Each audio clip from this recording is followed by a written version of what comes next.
Tous les plats cuisinés pendant l'émission sont remis à des organismes soutenus par la Moisson Mascoutaine. Aujourd'hui, petit débat de société, on va parler d'alimentation biologique. Bonjour et bienvenue dans ma cuisine.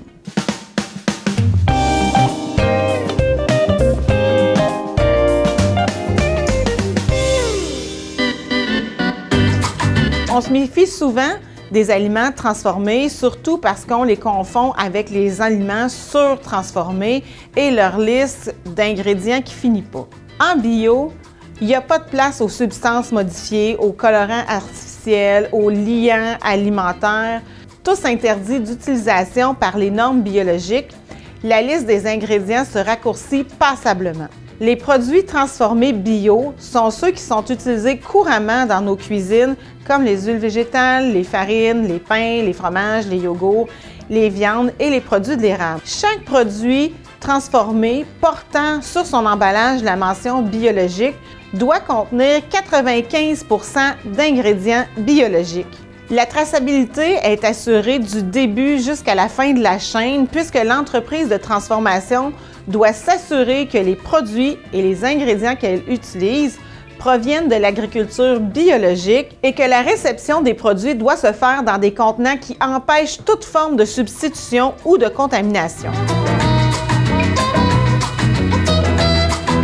De plus, les lots de produits bio doivent être nettement séparés des autres produits non bio pour éviter toute confusion. Pour obtenir la certification biologique, une entreprise doit d'abord observer une période de transition de 3 ans sans utilisation d'intrants chimiques de synthèse pour s'assurer de la décontamination des sols. C'est ce qu'on appelle la période de conversion vers une culture biologique. Tout doit être enregistré dans un document comptable qui sera vérifié par un certificateur, ce qui représente une garantie supplémentaire pour les consommateurs.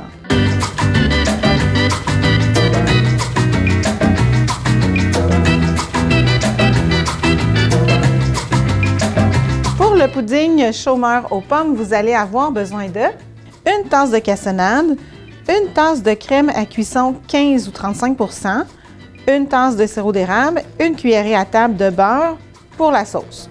Pour le gâteau déçu, vous allez avoir besoin d'une tasse de farine, une cuillerée à table de poudre à pâte, une demi-tasse de sucre, une cuillerée à table de beurre, un œuf, une demi-tasse de lait.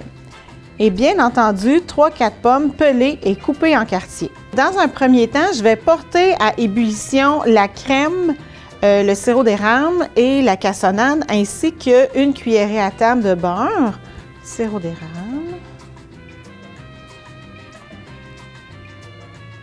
la cassonade, le beurre. Alors, je vais porter à ébullition en fouettant et ensuite, je vais laisser mijoter à peu près 5 minutes le temps que je fasse ma pâte à gâteau dans le fond. C'est sûr que quand on porte ça à ébullition, on surveille de près parce que, évidemment, quand ça bouille, ça gonfle beaucoup puis ça déborde.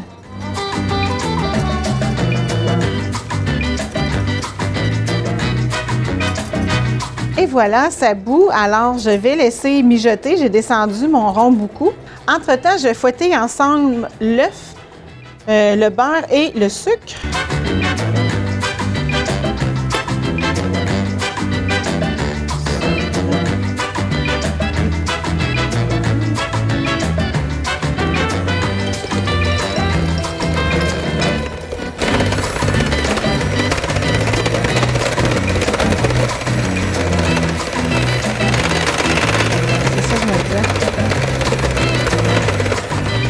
Il n'y en avait pas dans la recette, mais moi, dans une pâte à gâteau comme ça, j'aime toujours ça mettre un soupçon de vanille. Dans un bol, on va mélanger nos ingrédients secs, c'est-à-dire la poudre à pâte et la farine. Et ensuite, une alternance de la préparation de farine et le lait. 3 coups de farine, 2 coups de lait, c'est toujours la même chose.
Je vais verser la pâte sur les pommes. Là, ça fait plus de sens.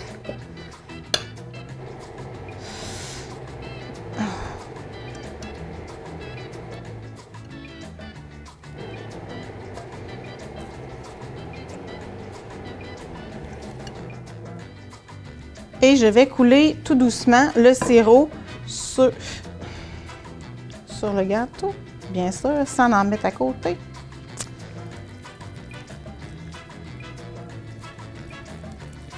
Et là, vous constatez qu'il y a beaucoup de bouillon, hein? Fait que quand vous allez le mettre au four, je vous conseille vivement d'avoir une plaque en dessous pour éviter que ça fasse des catastrophes dans votre four.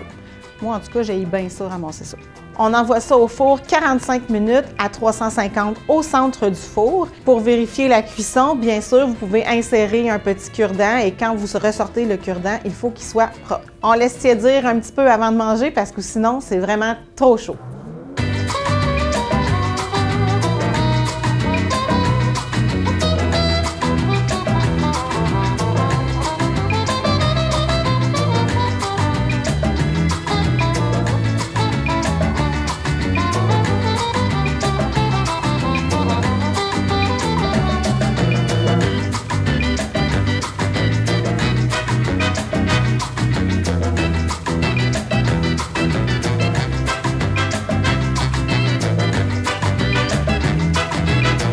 Derrière un aliment bio, il y a la somme de bien des efforts de la production jusqu'aux tablettes des magasins. On dit qu'on peut difficilement compter les bienfaits de ces aliments qui concernent tant les individus que les sociétés et la planète.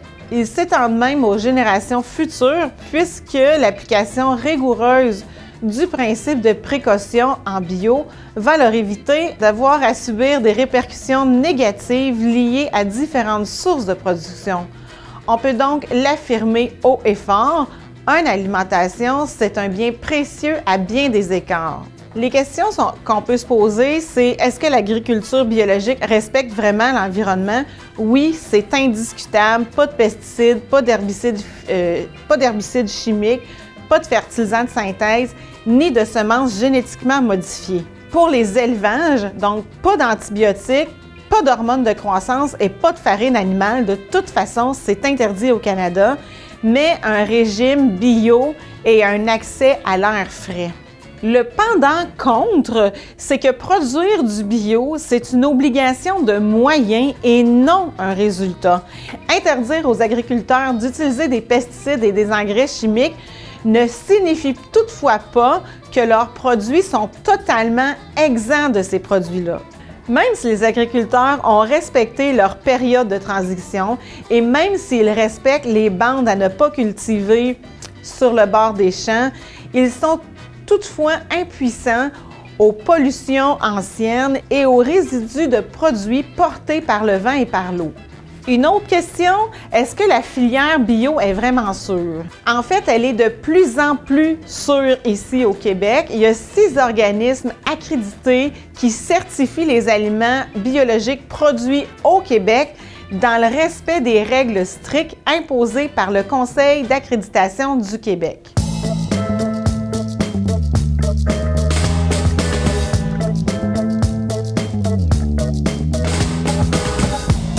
Pour le chou-fleur popcorn, vous allez avoir besoin de chou-fleur, bien sûr, arrangé en petits bouquets, du beurre fondu, assez pour enrober les bouquets de chou-fleur et des assaisonnements au choix. Moi, j'ai pris aujourd'hui de la poudre d'ail, de la poudre d'oignon, des graines de pavot, du sel et du poivre.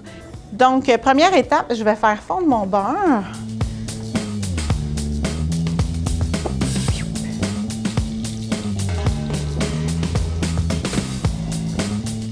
Quand le beurre est fondu, je verse ça sur mes choux-fleurs, un petit peu partout. Et je vais tout de suite mélanger ça. Je vais saler allègrement. Puis là, je veux juste noter que c'est de la poudre d'ail et de la poudre d'oignon et non du sel d'ail et du sel d'oignon. Alors, si c'était du sel d'oignon ou d'ail, on mettrait moins de sel blanc comme ça ici, là.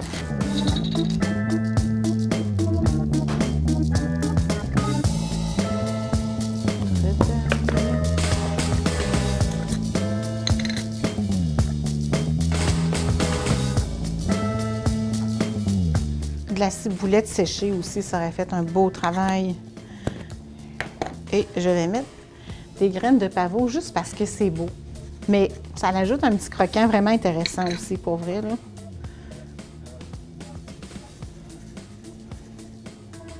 Bon. J'envoie ça sur ma plaque à biscuits. Je vais répartir ça en une seule étage, là.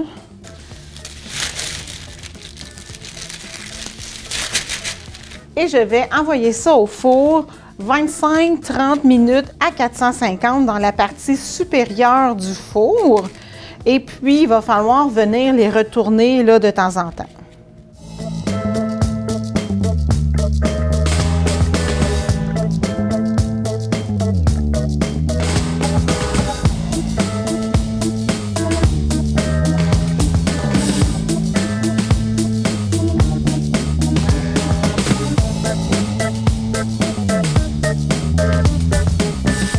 70% des produits bio sont importés et depuis 2003, plus aucune marchandise alimentaire bio importée ne peut circuler sans avoir été certifiée conforme par nos organismes. Mais les traitements naturels ont aussi leurs défauts. Par exemple, à trop forte dose, les aspersions de sulfate de cuivre, un fongicide, contaminent les sols et éliminent les vers de terre. Pourtant, il est certifié bio. Des insecticides couramment utilisés, par exemple la rotérone, extraite d'une plante tropicale, ou le pyrète issu du chrysanthème, manque de sélectivité. Il tue des insectes utiles et nuisent aux poissons. La grande question, c'est est-ce que les aliments bio sont plus nutritifs et plus savoureux que les autres? Il y a juste une certitude dans ça. Dans l'agriculture conventionnelle, les arrosages incessants gorgent d'eau les fruits et les légumes et les font grossir. Les produits chimiques sont plus concentrés, contiennent plus de matières sèches, de minéraux vitaminés et de phytonutriments coûteux parce qu'ils contiennent un peu moins d'eau. Et bien sûr, ils contiennent moins de résidus toxiques et ça, c'est vérifié. Côté goût et bénéfices nutritionnels, les études se multiplient, notamment sur les vitamines des oranges, les acides gras du lait, les antioxydants dans les poires, mais ils se contredisent. C'est donc finalement difficile de prouver la qualité nutritive des aliments et de nombreux facteurs externes interviennent. Le climat, les facteurs de transformation, l'emballage, les conditions d'entreposage. Le problème majeur que posent depuis toujours les études, c'est qu'elles ne sont pas prémunies contre les facteurs de confusion. C'est-à-dire qu'on a pris juste deux choses, donc manger bio et avoir une meilleure santé. On a juste comparé ces deux choses-là, mais on n'a pas fait intervenir tout ce qui entoure ça. Ce qui fait croire que manger bio est nécessairement égal à être plus en santé. Ce qu'on observe le plus souvent dans ces grandes études, c'est que les biais sont nombreux. Les mangeurs bio ont généralement un mode de vie plus sain, font plus d'activités, ils ont une alimentation moins transformée, plus végétale, plus variée et une pratique d'activité physique plus grande, ne fument pas et ont un niveau socio-économique plus élevé. Donc, ce n'est pas nécessairement le fait qu'ils mangent bio qui fait en sorte qu'ils sont plus en santé, mais tout le contexte qu'ils se sont construits pour avoir de saines habitudes de vie. Sur la base de ces seules études, c'est impossible de conclure que le bio est absolument nécessaire à être en bonne santé. Mais il y a quand même des pistes qui existent, mais elles sont encore de trop faible qualité méthodologique et trop peu nombreuses d'un point de vue statistique. Si je prends 50 personnes qui mangent conventionnel et si je prends 50 personnes qui mangent bio, c'est évident que sur mes 50 personnes qui mangent bio, à peu près tout le monde va manger, va faire attention à sa santé. Mais mes 50 personnes qui ont une alimentation conventionnelle, c'est sûr que là-dedans, il y en a qui ne font pas nécessairement leur santé. Il y en a qui ont des mauvais... il y a plus de gens dans cette catégorie-là qui vont fumer, qui ne font pas de sport. Alors ça joue beaucoup en ligne de compte aussi.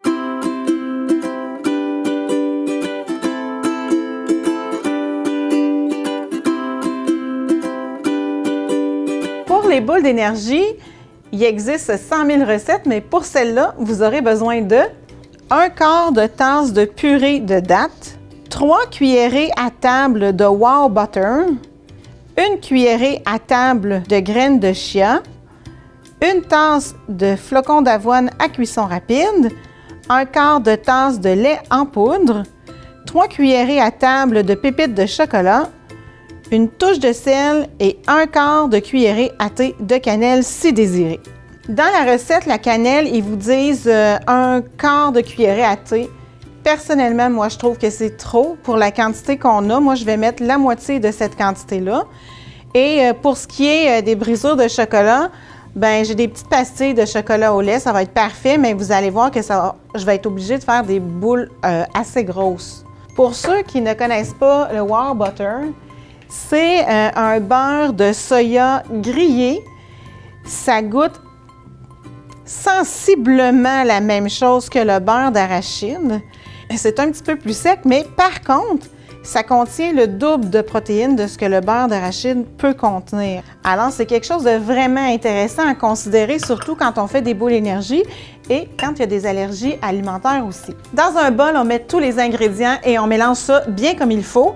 Et ça, on mélange ça avec les mains parce que ça va faire réchauffer le beurre de soya puis ça va l'aider à bien se mélanger à la préparation.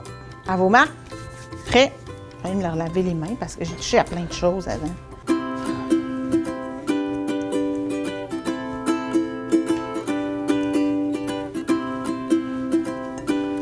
Ça, c'est très thérapeutique pour les enfants et pour les plus grands. Si vous êtes contre les pépites de chocolat, vous pourriez choisir de les remplacer par des pépites de yogourt, par des noix, s'il n'y a pas d'allergie aux noix. Vous pourriez les remplacer par n'importe quel item un petit peu plus croquant. Le Wow Butter, vous pouvez le remplacer, bien entendu, par du beurre d'arachide ou tout autre beurre de noix ou de graines, par exemple du beurre de tournesol ou du beurre d'arachide. Ça, c'est vraiment intéressant. Puis les graines de chia, c'est la même chose. Vous pourriez choisir de les remplacer par une autre petite graine, pas plus grosse que la graine de tournesol, par exemple, parce que sinon, vos boulettes ils vont moins bien se former. Alors voilà, mon petit mélange est fait. Ce qui est intéressant, c'est que ça ne fait pas une trop grosse quantité. Si jamais la texture ne vous convient pas et que vous trouvez que c'est un petit peu trop sec, rajoutez un petit peu de purée de dattes dedans, ça devrait faire le travail. Je vais aller me relaver les mains et puis je vais mettre un bol d'eau à côté de moi parce que quand on a les mains mouillées, c'est plus facile de faire les petites boulettes. Moi, je vous suggère une cuillerée à table. Je trouve que c'est suffisant. Comme ça. Et je vais mouiller ma main. C'est beaucoup plus facile de faire des belles boules comme ça.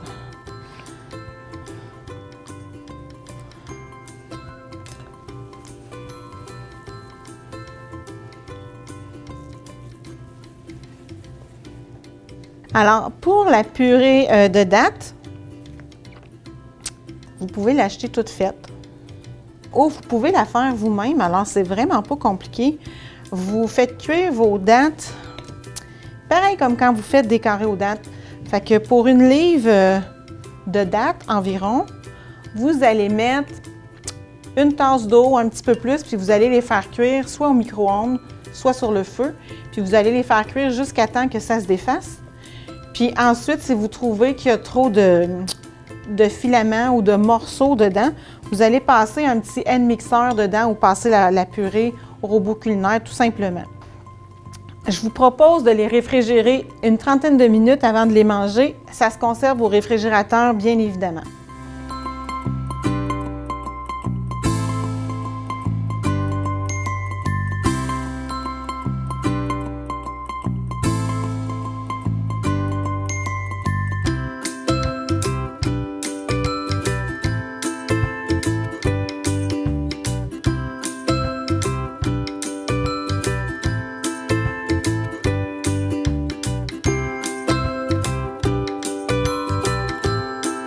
Si vous choisissez de manger bio, c'est sûr que vous allez devoir prévoir une plus grosse portion de votre budget à cette fin-là parce que l'alimentation bio, ben, c'est plus dispendieux. Il y a l'exigence des consommateurs, des beaux fruits et légumes, des plats tout prêts.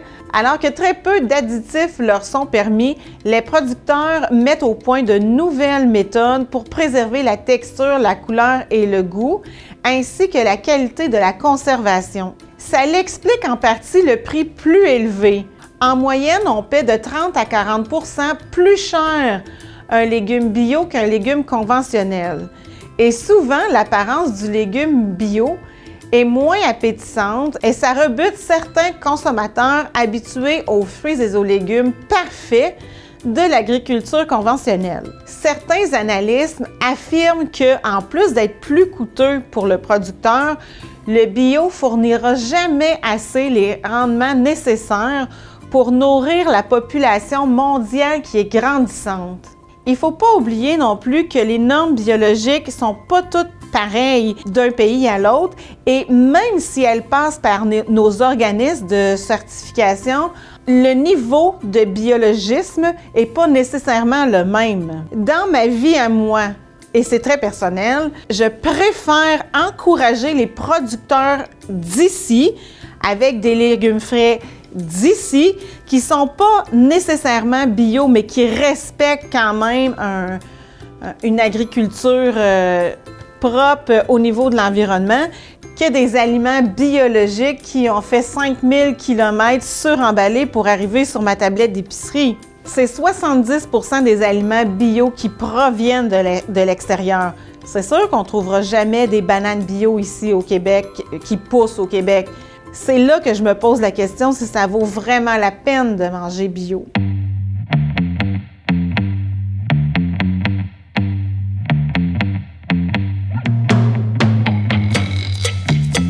Pour le poulet sauté sucré salé, vous avez besoin de l'huile de canola, des légumes en lanière totalisant environ 8 tasses, une livre de poulet cru coupé en lanière, ça peut être des poitrines ou du haut de cuisse, 2 cuillerées à table de gingembre frais, 3 gousses d'ail hachées, 1/4 de tasse de sauce soisin, 1/4 de tasse de sauce soya, 1/4 de tasse de sirop d'érable, 1/4 de tasse de bouillon de poulet, quelques graines de sésame au service et un petit peu d'huile de sésame parce que je trouve ça bon. Aujourd'hui, dans mes légumes, j'ai des poivrons verts, des poivrons oranges, des pois mange-tout, j'ai des courgettes, j'ai du bok choy et des oignons blancs. Dans un wok ou dans un grand poêlon, on va chauffer à vif l'huile et on va sauter les légumes.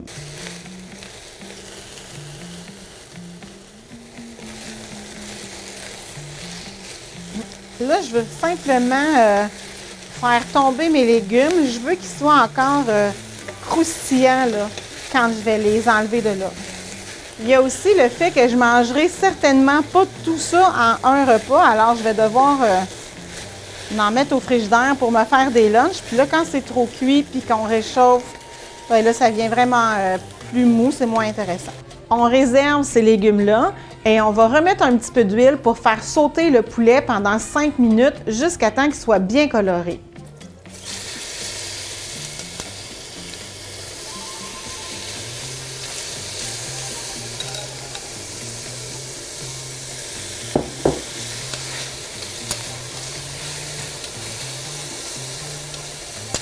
Je vais ajouter mon ail.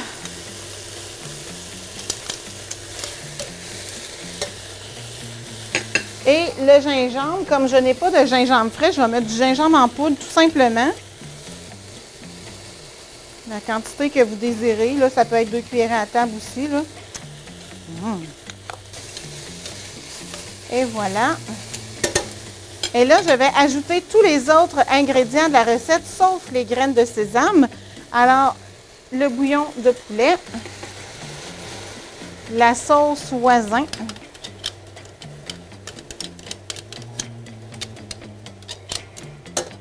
la sauce soya et le sirop d'érable. On va mélanger ça tout bien, tout bien. Vous n'avez pas d'idée l'odeur que ça a ici, là. Ouf. Et c'est à ça que je vais ajouter ma touche d'huile de sésame.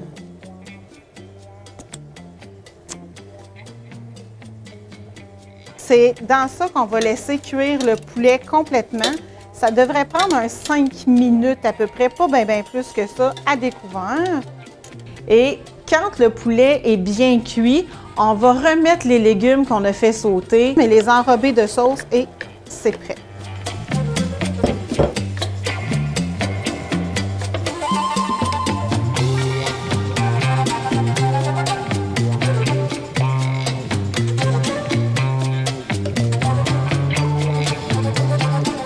On va servir avec un riz parfumé au jasmin ou encore un riz basmati et on va garnir d'oignons verts et de graines de sésame grillées si vous en avez.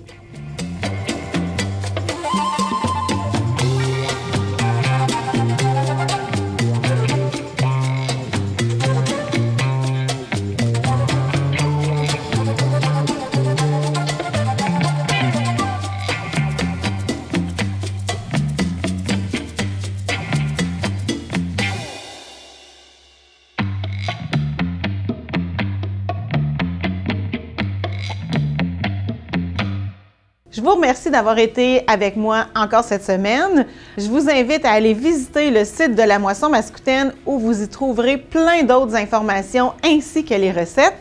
Je vous attends la semaine prochaine. On va se parler des bouillons et des fonds.